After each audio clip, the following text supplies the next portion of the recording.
Wouldn't it be great if there was something we could do that could teach us how to work together? Something that could show us how to disagree with respect.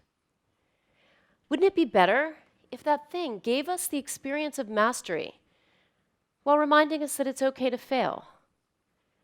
And wouldn't it be better yet if that thing were fun? The thing I speak of is physical play, kinetic games, sports, and other activities where interacting with each other is central to the experience. It may sound utopian, but I want to suggest to you that physical play can unite us, can teach us to respect difference, and show us how to get along, even as we disagree. How do I know that physical play can do this? Because I've experienced it. At a point in life that I might reluctantly identify as middle-aged, I launched myself into martial arts training, kickboxing, grappling, and stick fighting with highly skilled people, some of whom were half my age. What I learned in that process changed my life, and I want to share that with you. One moment in particular comes to mind. It was a Saturday afternoon at the Inasanto Academy for Martial Arts where I train, and I was in a kickboxing class. Came time for sparring, and there I was with my partner, kicking, punching, evading, and getting hit a fair amount. As I stepped off the mat after a few rounds, I took off my gloves, took out my mouth guard, and thought, I love these people. I pulled myself up short, realizing I barely knew these people, and we had just been trying to kick each other in the head. So, in addition to being a martial artist, I'm also a dance studies professor here at UCLA. And thinking about movement, what it can be, what it does, and what it means is central to my profession. So I just couldn't let this idea alone that competitive, in fact, combative contact between people could yield this extraordinary sense of goodwill and commonality. And then I got to thinking, wouldn't it be amazing if everyone could experience what I did on the mat that Saturday? What I've realized is everyone can, but many of us are not. So let me ask you a question. How many of you, when you were kids, played some kind of physical games, like kickball, soccer, even running around playing tag with your friends? Let's see a show of hands. Okay, so how many of you do something roughly equivalent now, like a pickup game of basketball, riding bikes with your friends? How many people do that on a regular basis? Okay, so if you were one of the people who had your hand up in response to the first question and down for the second, you're not alone. Only 25% of American adults play sports on a regular basis.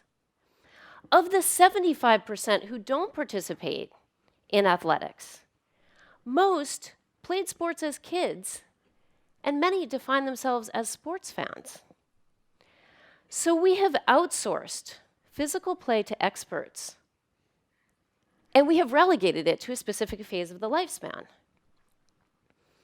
So why is this? Well, to begin to figure this out, we can look at kids' sports. Because kids' sports have become increasingly competitive, they become increasingly focused on winning. And kids are pretty clear about their motivation for playing sports. They play in elementary school when it's fun, when it's about interacting with other kids, exploring their environment, and being inventive. And they tend to drop out toward middle school and high school when it becomes more focused on winning. And they have a point, because the more winning matters, the more structured our interactions tend to be, and the less creative we get to be. Also, too much attention to winning undercuts the very benefits that sports are supposed to provide. So too much attention to winning can be stressful. It can encourage deception. It can even promote violence.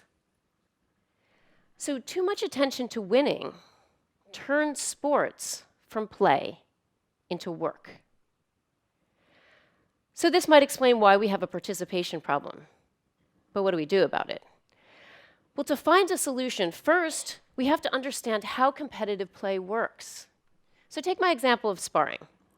Now, if you're trying to kick me and I'm trying to punch you, we disagree on a pretty fundamental level as to what we want from that interaction.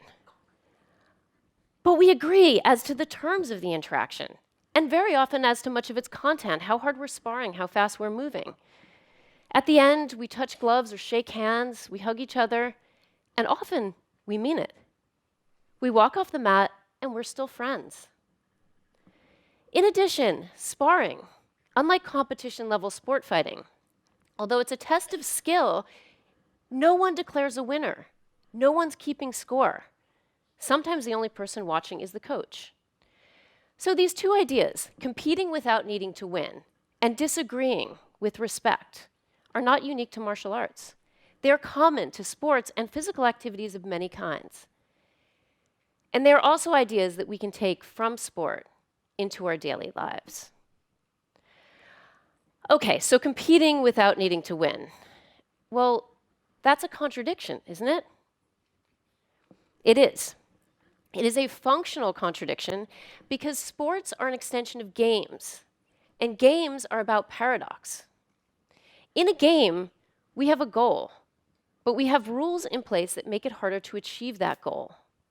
We follow the rules to sustain the state of play, because it's the state of play that's enjoyable. Likewise, in a game, we go up against another player or another team, but we'll often forego an easy victory just to keep the game going. So in other words, we don't go all out to beat our kids at checkers, we don't storm off when our friend wins a chess game, and we really oughtn't to gloat when we win at cards. Kinetic play is particularly useful for reminding us of the importance of process as well as outcome, because kinetic play is immersive. It puts us resolutely in the moment. And because of this, kinetic play can yield all sorts of important benefits. It can make us more resilient, more inventive. It can teach us to accept failure. It can teach us about ourselves and give us a model for working in a team. So what would a world look like in which we played without needing to win? Would we communicate better? Would we feel more connected to each other? Would our problem-solving skills improve? Would our public debate be more respectful? It's possible. To get to this point, it's not enough to change our own attitudes towards competition, although that may help. We also need to work together, figuring out when to push each other and when to learn from one another. So here's my challenge to you. What opportunities can you create for yourselves and for others where it's possible to compete and collaborate at the same time? Can you bring people together around these opportunities? Can you create the space for play? And can you invite others in? Thank you.